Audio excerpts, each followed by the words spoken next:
विराट दृष्टि चाहिए हिंदुत्व को समझने के लिए। हिंदू धर्म वो है जिसने सबसे पहले नक्षत्रों को संज्ञा दी। हिंदू धर्म वो है जिसने आकाश से गंगा उतारी। हिंदू वो था जिसने सागर के ऊपर सेतु बनाया। हिंदू वो था जिसने दुनिया में हर व्यक्ति को अंधकार के उस भंवर से निकाला जिसे मैं नहीं कह रहा हूं, जर्मनी के विद्वान आर्थर शोपेनहावर ने कहा कि यदि विश्व का सर्वाधिक विकसित मस्तिष्क देखना है तो भारतीय आकाश के नीचे आना पड़ेगा, उपनिषदों को पढ़ना पड़ेगा। और वो है जिसने एकमात्र, यदि से रिलीजन माने, जिसमें कन्वर्जन का कॉन्सेप्ट ही नहीं है, जो कहता ही नहीं कि दुनिया को जीतो, वो कहता अपने को जीतो। इतना महान और विराट हिंदुत्व, उसके बारे में जब इस प्रकार की बातें कही जाती हैं, मैं एक पंक्ति में कहकर ही ज्यादा समय नहीं लेते हुए कहूंगा, अटल जी ने एक बार याद दिलाया था कि हिंदुत्व क्या है और हिंदुत्व का परिचय क्या है।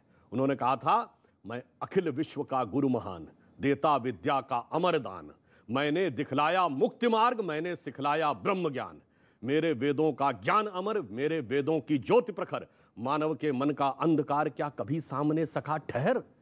और सिर्फ इतना नहीं है, पूरी दुनिया के लिए क्या कर सकते हैं, मेरे स्वर नभ में गहर गहर सागर के जल में छहर छहर, इस कोने से उस कोने तक कर सकते जगती सौरभ में, हिंदू तन मन हिंदू जीवन, रग रग हिंदू मेरा परिचय। जी, अब मैं आपके पास आता हूं। देखिए, हिंदुत्व वाली जो राजनीति है ये सेंटर पॉइंट में है, लेकिन इस हिंदुत्व के नाम पर कोई बोको हरम और ISIS कह रहा है, तो कोई कह रहा है बड़ा मंदिर हम बना देंगे, तो कोई कह रहा है कि हिंदुओं से बड़ा, बीजेपी कह रही है कि हिंदुओं के लिए हमसे बड़ा लंबरदार कौन।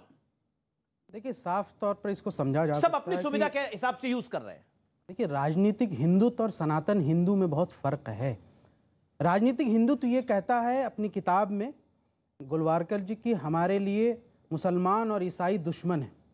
क्या कोई हिंदू अपनी सनातन हिंदुत्व में ये परिकल्पना कर सकता है कि कोई उसका दुश्मन होगा?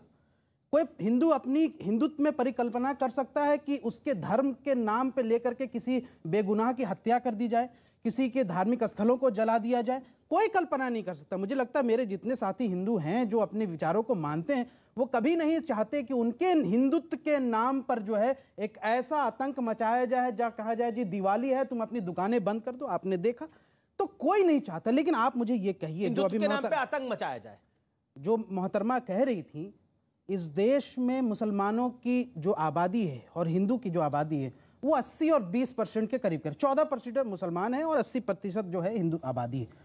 2.5% सरकारी नौकरी में, 2.5% IAS और IPS में, 1% आर्मी में, जितने भी आप लेख लीजिए 2 से 2.5% से ज्यादा प्रतिनिधित्व नहीं है।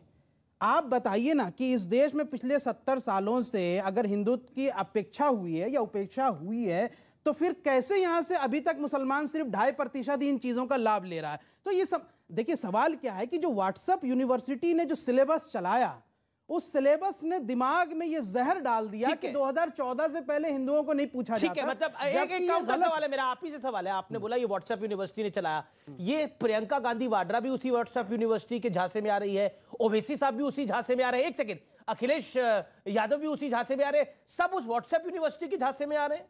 ये मैडम व्हाट्सएप यूनिवर्सिटी के झांसे में आ रही है, ये बड़े नेता भी व्हाट्सएप यूनिवर्सिटी के झांसे में आ रहे हैं, राहुल गांधी को जनेऊधारी अवतार लेना पड़ रहा है, वो भी व्हाट्सएप यूनिवर्सिटी के झांसे में आ रहे हैं। अरे भाई, दिग्विजय सिंह, आपको पता उनका जनसंघ से रिलेशन है। जब कोई नहीं थे ना, उस वक्त वो जनसंघ में थे। उनसे ज्यादा RSS को कोई नहीं जान सकता। जब वो कह रहे हैं कि सावरकर को गौ हत्या से कोई दिक्कत नहीं थी, सावरकर ने कहा था कि गौ को माता क्यों कहते हो, ये इतिहास है, पढ़िएगा जरा सा। तो जो हिंदुत्व की परिगाथा सावरकर ने गढ़ी, जो मैंने सवाल पूछा डॉक्टर जमाई, उसका जवाब भी दे दीजिए 15 सेकंड के अंदर। मैं आपसे बड़ा पॉइंटेड सवाल पूछ रहा हूं, अगर आपके पास जवाब नहीं है तो पास आउट कर दीजिए, मैं आंसर से पूछ लूंगा। मैं आपसे बड़ा पॉइंटेड सवाल मैंने पूछा, व्हाट्सएप यूनिवर्सिटी के झांसे में क्या तमाम बड़े नेता आ रहे हैं जिनकी तस्वीरें पीछे चल रही हैं? बताइए। मायावती भी आ रही है, अखिलेश यादव भी आ रही है, प्रियंका वाड्रा भी आ रही है, राहुल गांधी भी आ रहे हैं। 2014 से पहले कभी राहुल गांधी को बताना पड़ा था मैं जनेऊधारी हूं?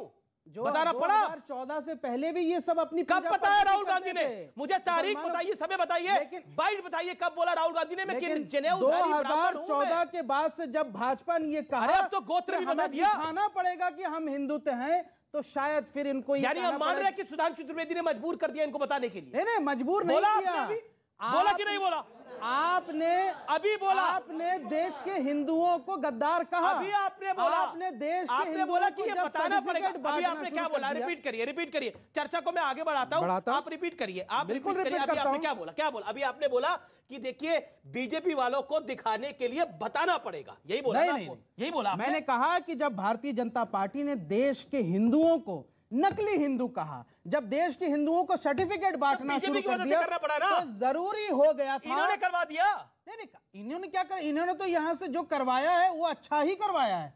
अच्छा, क्या अच्छा ही करवाया है, ताकि सामने आ जाए कि नकली हिंदू कौन है और असली हिंदू कौन है। जी। मैं सुधांशु आपका करूंगा, लेकिन शिवम त्यागी और अंसार रजा को मैं बोलूं। शिवम त्यागी, मैं कहता हूं सबसे पहले शोएब जमाई जी ने बिल्कुल सही कहा कि 2.5% इनको नौकरियां मिली हैं। आपको इस बात का जवाब उस पार्टी से जरूर मांगना सही चाहिए जिसको 58 साल वोट देते रहे। भाई 58 साल तो वही रहे ना।